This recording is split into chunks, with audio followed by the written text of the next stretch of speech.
Bonjour, le but de cette vidéo est de vous montrer comment mettre des absences en variable avec deux scénarios différents. Donc le premier scénario que je vais utiliser, c'est celui du travailleur Josiane qui a 12 heures sur 23 heures.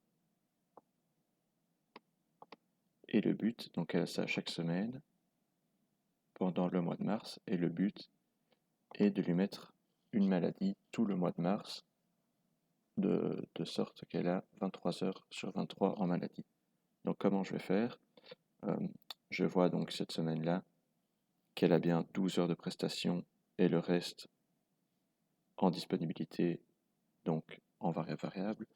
Ce que je vais faire, c'est que je vais lui rajouter une autre activité avant de mettre la maladie sur chaque disponibilité.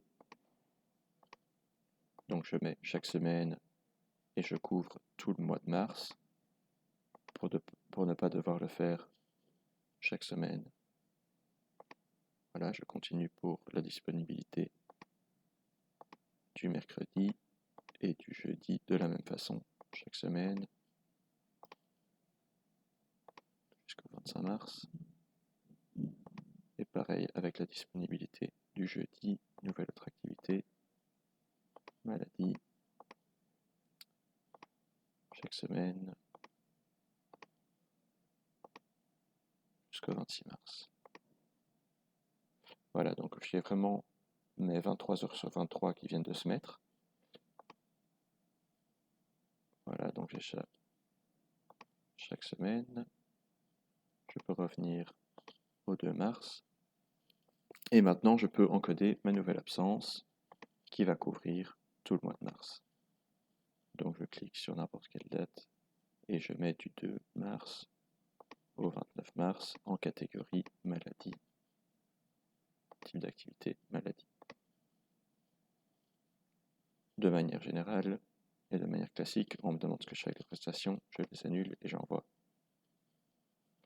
Voilà, donc j'ai bien 23 heures sur 23, toutes en maladie, et ce, pour tout le mois de mars.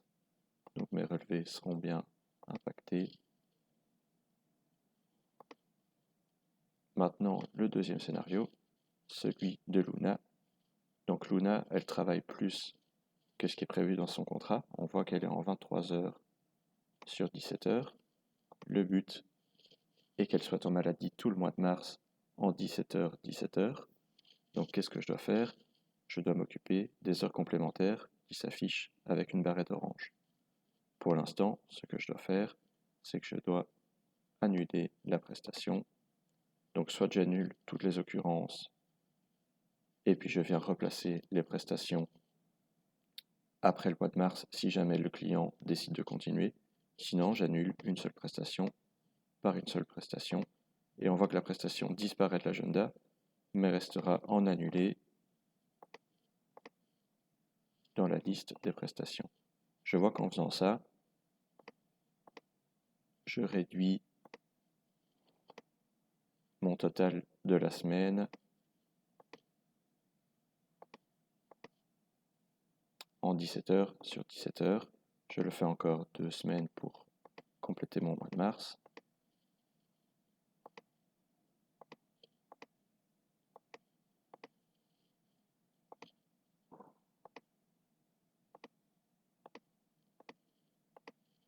Voilà, il me reste celle du 27 mars. Et j'annule la dernière prestation. Je vois bien que je suis en 17 heures sur 17. Et ce, chaque semaine. Et maintenant, je peux mettre une nouvelle absence. J'ai été dans le détail de la prestation. Je vais dans nouvelle absence. Je choisis ma date de fin au 29 mars par exemple. Et j'encode ma maladie. Et je sauvegarde. Pareil que tout à l'heure, on me demande ce que je fais des prestations. Je souhaite le garder annulé et j'envoie. On voit bien qu'elle est absente toute la semaine et ce jusqu'au 29. On le voit dans la bulle qui s'affiche en gris. Mais qu'elle a bien 17 heures sur 17 de prestations. Donc je peux aller dans la semaine suivante. Voilà, 17 heures sur 17 ce que j'ai fait pour ce cas-ci, c'est que j'ai pris l'option d'annuler prestation par prestation pour les heures complémentaires. J'aurais pu aussi, comme je le disais, choisir d'annuler toutes les occurrences et de les remettre en avril quand Luna reprend du service, si le client désire toujours travailler avec elle. Vu que c'était des heures complémentaires, je ne sais pas. Donc voilà pour les deux cas. Ici, le but était d'arriver à son horaire full en maladie, que ce soit en 23h sur 23 ou en 17h sur 17. Ce qui se passe, c'est que dans les relevés, tout est bien à jour. Donc je peux aller au mois de mars.